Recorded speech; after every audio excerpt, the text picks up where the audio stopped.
On behalf of the President of Ukraine and the Minister of Defense, I'd like to make the general assessment of the security situation in and around Avdiivka for the last 5 days. Extremely kinetic activities started on January 29 as the enemy tried on two directions with active support of artillery and mortars to break through our defense and obtain more tactically advantageous position. But that has failed as our troops in the field timely detected movements on the ground and prevented any penetration of our positions. I have to mention that that day Ukrainian forces, especially in the prom zone of Avdiivka, were under very active shelling, so they needed to maneuver in order to avoid extensive casualties among our military personnel, and that effectively allowed us to hold our positions, and by employing counter-attack obtain more advantageous tactical positions that actually allow us now to control situation more effectively. For the last 5 days we register extensive use of artillery, multiple launch rocket systems, and different calibers of mortars, which are actually a clear example of blatant violations of Minsk agreements, which stipulate complete prohibition of heavy weapons use all along the contact line. In addition, there is also massive use of tanks, especially in the direction of Volvo Center Peski and also Spartak Shakhta Dutivka, and that is again another example of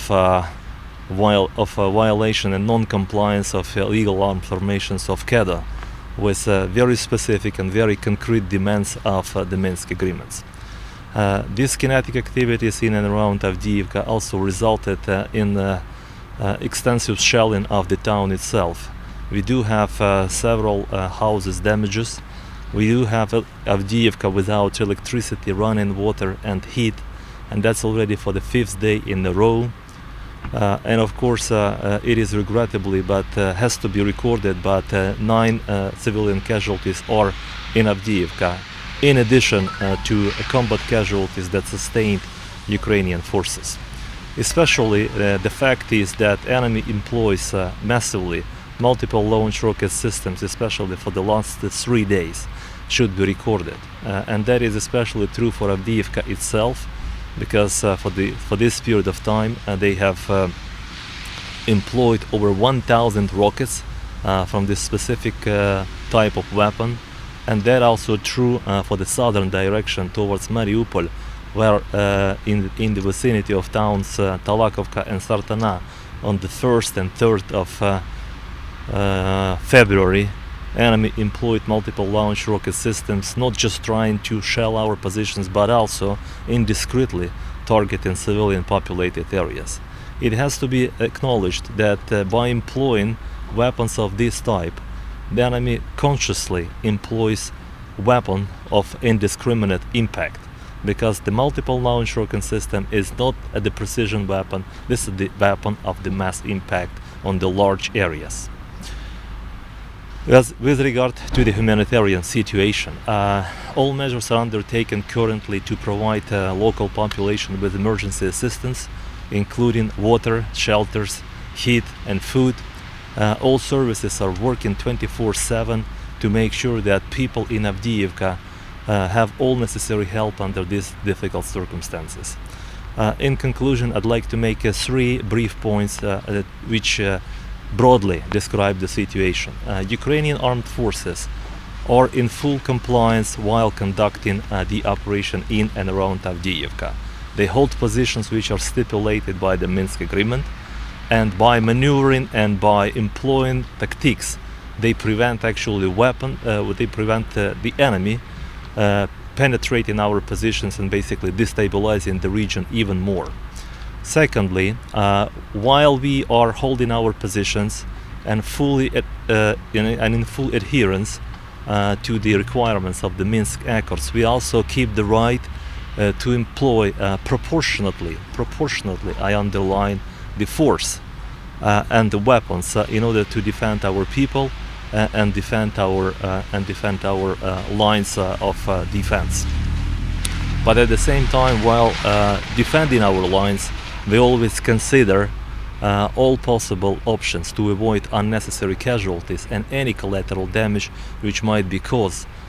to critical civilian infrastructures, as we are fully responsible and in full compliance with the humanitarian law as regards the rights of civilians during the time of war.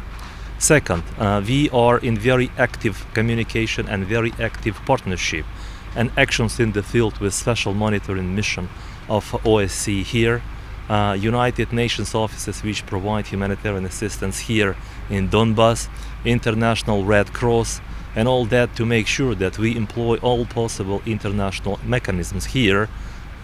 specifically in Avdiivka, to multiply our efforts and to increase the effectiveness of assistance provided to the population. In addition to that, international partners stand by us by providing necessary assistance to Ukrainian troops to improve our military capabilities and at the same time to provide necessary assistance and help while conducting defense reform. And finally, local administration, Ukrainian army, law enforcement agencies and the government as a whole under the leadership of Ukrainian president taking all possible measures to make sure that we keep the situation under control,